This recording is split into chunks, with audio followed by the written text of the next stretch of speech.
네, 여러분 안녕하세요. 문선생입니다. 오늘은 서울 시내에 내 집 마련을 하는 가장 현실적인 방법, 그리고 주의사항에 대해서, 그리고 필요성에 대해서 한번 다뤄보려고 합니다. 영상 시청하시기 전에 좋아요와 구독하기 부탁드리겠습니다. 첫 번째로 제가 가져온 데이터는 바로 이런 서울 시내 자가 보유율인데요. 지금 현재 이 빨간색 추세선이 서울 수도권의 자가 보유율을 나타내는 선입니다. 2020년이 최신 데이터고요. 서울 수도권의 집을 갖고 있는 비율이 53%, 그렇지 않은 분들은 47%다라고 볼 수 있겠죠. 언제나 서울이나 도쿄, 그리고 뉴욕, 이런 런던 같은 메인 대도시 수도들은 사실 자가 보유율이 5대5를 넘어가기가 쉽지 않습니다. 그 이유는 주택 가격이 워낙에 비싸기 때문이고 그 지역을 원하는 수요, 그러니까 필요로 하는 수요들이 많기 때문입니다. 그만큼 경쟁적이라는 말이겠죠.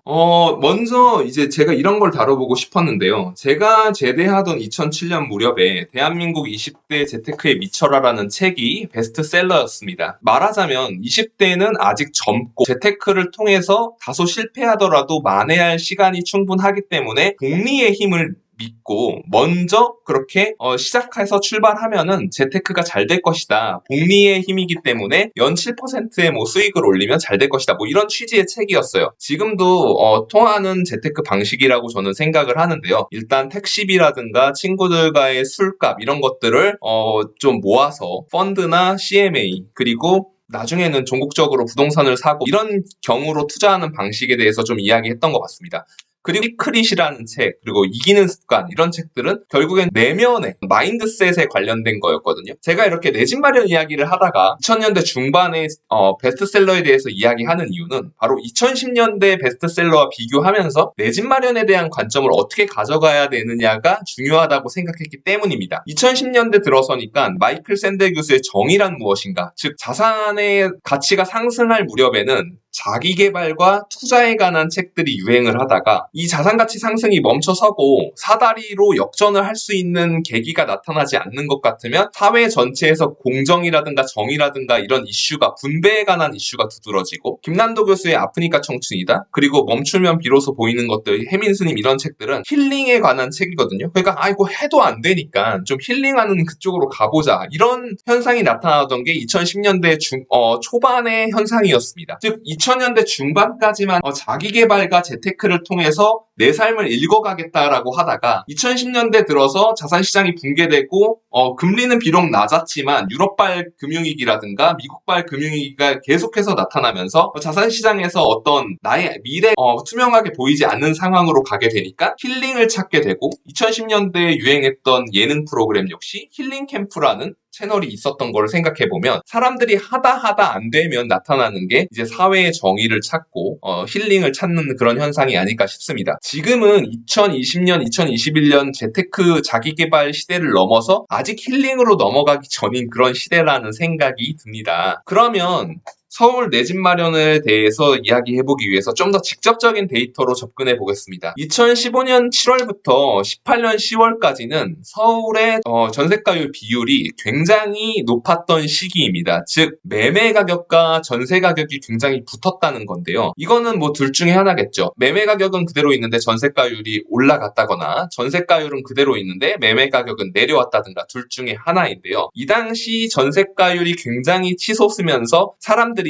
자기가 집주인에게 주는 전세금에서 조금만 더 보태면 내 집 마련을 할 수 있었던 시기였기 때문에 그 당시에 굉장히 많은 분들이 서울 시내 뉴타운의 신축 아파트를 비싼 전세로 살까 하다가 내 집 마련을 하는 경우들이 많았습니다.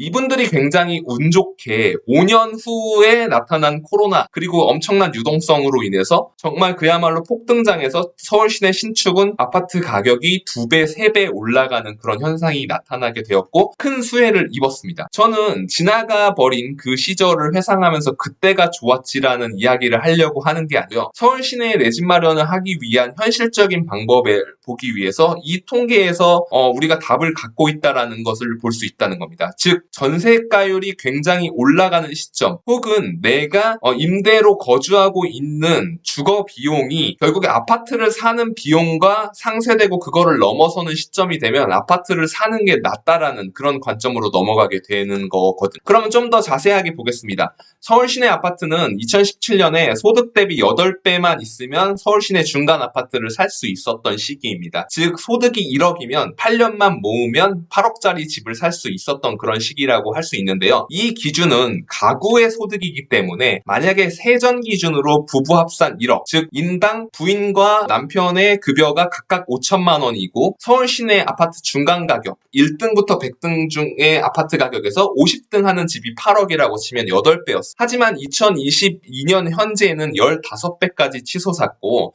그렇게 1억을 벌던 부부는 15년치를 한 푼도 안 쓰고 모아야지 살 수 있는 그런 시대가 되었다는 겁니다. 그러면 이 버블을 측정하는 데 있어서 소득 대비 집값이 너무 급격하게 올라가게 되면 그게 버블이라고 하는데요. 무슨 돈으로 도대체 올랐을까? 소득이 그 2배가 되고 3배가 된 게 아니잖아요. 바로 대출과 저금리 유동성에서 온 그 주택담보 대출로 인해서 올라가고 또 전세를 끼고 집을 사는 분들에게는 세입자가 주는 전세 대출도 역시 대출이기 때문에 저금리 유동성의 힘으로 올라갔다라고 생각하면 될 것 같습니다.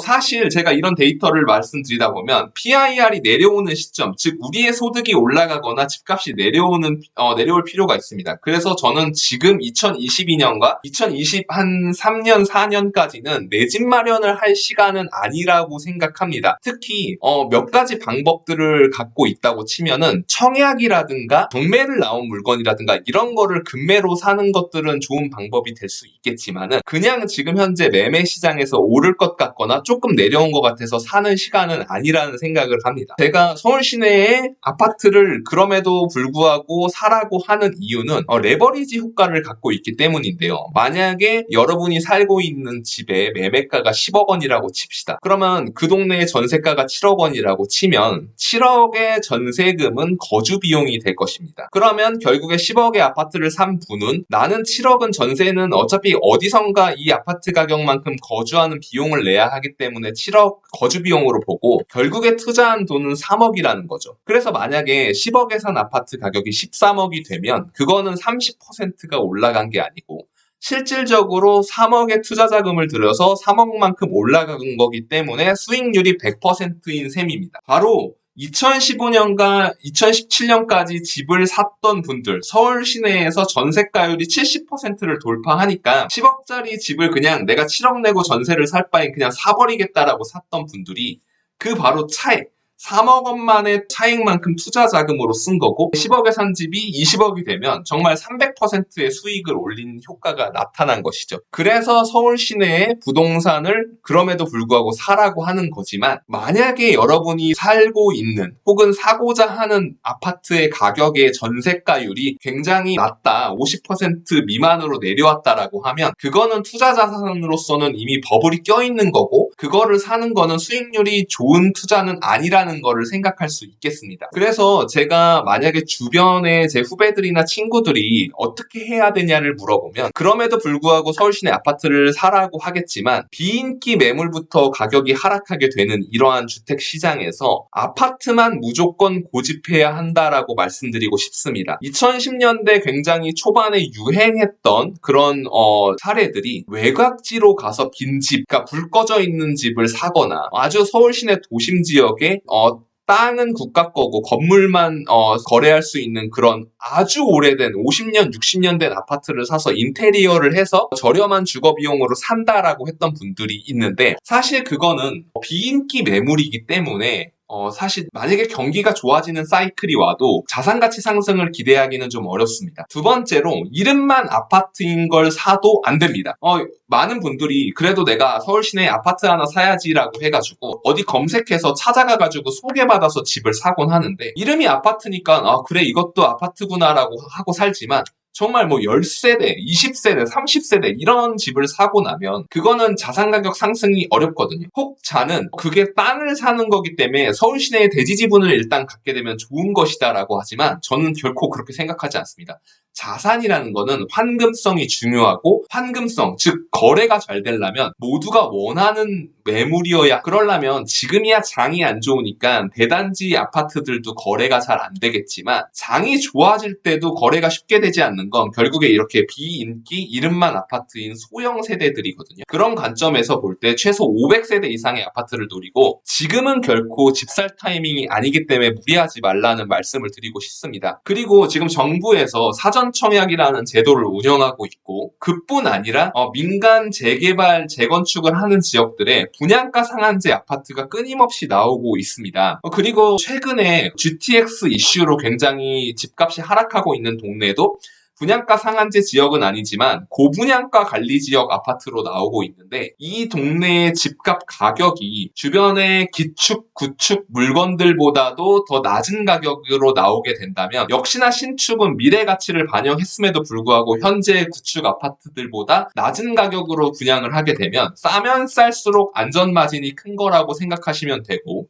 이렇게 투자하면 좋은 결과를 좀 얻지 않을까 그런 생각이 듭니다. 그리고 저는 개인적으로 재개발 투자는 비추입니다. 유주택이거나 다주택자이신 분들은 여러 군데 이렇게 사과나무를 심는 마음으로 재개발 투자를 해주는 것도 좋을 수 있습니다. 하지만 무주택인 분들이 재개발을 투자하면 수익률은 극대화될 수 있지만 시간이 너무 오래 걸리는 그런 리스크를 감수하고 기약 없이 기다려야 할 수도 있고요. 그 살아가면서 삶의 질 역시 굉장히 중요하기 때문에 저는 재개발 투자는 비추하는 바입니다. 저라면 현실적인 투자 방법으로는 당연히 어디 가서 얼마의 물건을 사세요라는 말씀을 드리는 건 비현실적이라고 생각합니다. 지금 당장 내가 앞이 보이지 않더라도 월급을 많이 모아서 그 모은 돈으로 저라면 S&P 500이나 나스닥 100 등의 투자를 분할 매수로 할 것 같아요. 왜냐하면 결국에 자산시장이라는 거는 사이클이 존재하거든요. 이 사이클이 존재하면서 하락기가 있고 침체기가 있고 다시 이제 상승기가 나타나고 불장이 나타나는 현상이 나타나는데 불장을 경험하려고 하거나 상승기에 내가 수익을 얻기 위해선 결국에 하락기와 침체기에 학습이 되어 있어야 되고 어느 정도 종잣돈을 모아가지고 야금야금 분할 매수로 투자 준비를 해놔야 합니다. 그러면 워렌 버핏도 자기가 돌아가시면 자기 아내에게 90%를 S&P 500 ETF를 사고 10%는 미국 채권에 투자하라고 했는데 저 같은 경우는 지금 현재도 S&P 500과 나스닥 100을 분할 매수하고 있고요. 그리고 최근에는 파이어보다도 원화채굴, 즉 여러분들이 일터에서 벌어들이는 돈, 자영업을 하시든 회사 생활을 하시든 직장 생활을 하시든 거기서 벌어들이는 돈과 내 실력, 내 커리어 개발을 통해서 내가 점점 몸값을 올려나갈 수 있는 그런 계획을 통해서 돈을 모아가면서 미래에 다가올 상승기와 불장을 준비하는 게 필요한 시점이라고 생각을 합니다. 제가 개인적으로 굉장히 싫어했던 말들은 2010년 초반에 제가 취직을 해서 돈을 열심히 모으고 있으면 주변의 친구들은 그런 말을 했어요.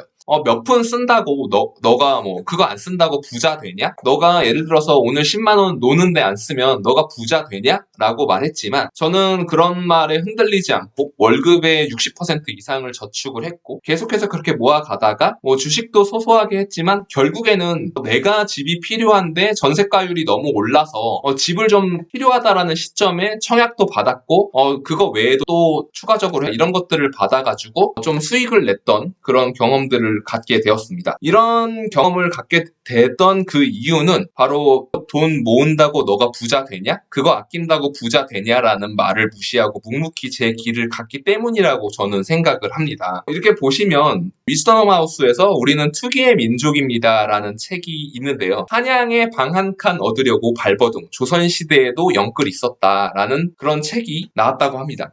이때 뭐 정약용 선생님도 서울 시내 사대문 안에다가 집을 사고 그게 어려우면 근교에서 채소라든가 이런 거를 재배를 해서 먹고 살면서 한양 입성을 한번 노려봐라 라는 그런 책들이 있었다고 하는데요. 조선시대에도 힘들었고 뭐 해방 초기에도 힘들었고 70년대 80년대에도 서울 시내 내 집 마련은 언제나 힘들었습니다. 그럼에도 불구하고 하루하루 성실하게 자산을 축적하기 위해서 노력해온 분들이 좋은 결과를 얻어갔던 게 한국형 자본주의의 시대 아니었나 그런 생각이 듭니다. 여러분들도 지금 현재가 조금 자산시장이 침체기이고 하락기라고 그렇게 해서 포기하거나 그만두지 마시고 끊임없이 관심을 갖고 함께 공부해 가면서 미래를 준비하는 열심히 사는 재테커가 되면 좋지 않을까 그런 생각을 해봅니다. 오늘 영상 시청해주셔서 감사하고요.